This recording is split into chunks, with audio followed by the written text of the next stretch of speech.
How does cryptocurrency work? Transactions are sent through cryptocurrency wallets and the transactions use peer-to-peer exchange. Cryptocurrency is transferred between wallets, and each transaction has a private key and a public key, to check the transaction is valid. The information about a transaction that who sent or received cryptocurrency is encrypted, and it is impossible to trace transactions. Blockchain doesn't have any record of transactions, because they only have a public key, and without a private key no one can identify the sender and receiver. Cryptocurrency can be acquired through either exchange else mining cryptocurrency.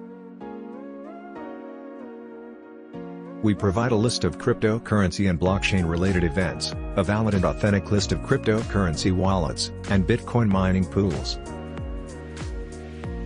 For more details, visit our website and subscribe to our channel.